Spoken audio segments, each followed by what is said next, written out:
How does Python's exception hierarchy work in error handling? Imagine trying to fix a broken machine and knowing exactly which part is causing the problem.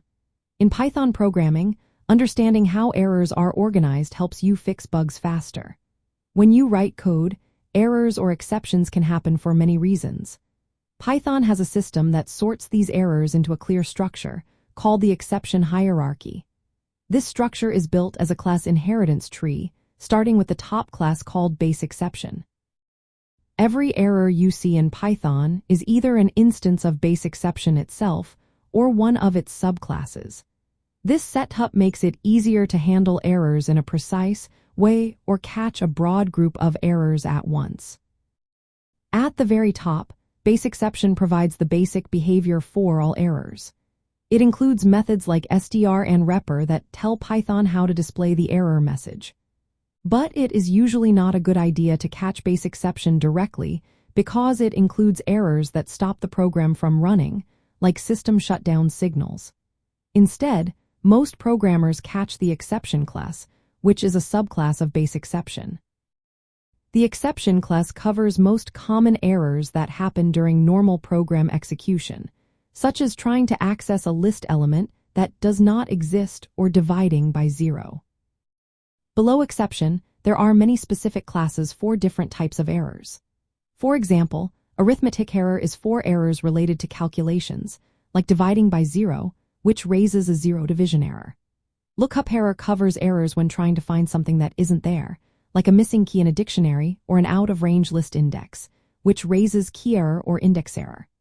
Value error happens when a function gets the right type of input but with an inappropriate value. For example, trying to convert a string that doesn't contain a number into an integer raises a value error. Input-output errors, like trying to open a file that doesn't exist, are handled by IO error or OS error in newer versions of Python. This hierarchy allows you to catch errors at different levels of detail. For instance, if you want to handle all lookup errors the same way, you can catch lookup error. If you want to handle only a specific error like index error, you can catch that one.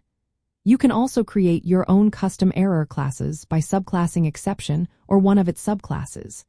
This helps you make your error handling more meaningful and tailored to your program. Knowing this structure is very useful when debugging or writing error handling code.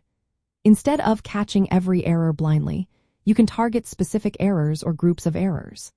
This makes your programs more reliable and easier to fix when bugs happen. Remember that some errors like system exit and keyboard interrupt are designed to signal the program to stop or the user to interrupt. Usually, you want these errors to pass through and not be caught unless you have a special reason. In the end, Python's exception hierarchy is a well-organized tree rooted at base exception. Most error handling focuses on catching subclasses of exception, which covers the majority of errors that happen during normal program operation. This setup helps you write code that can handle errors gracefully, making your programs more stable and easier to debug.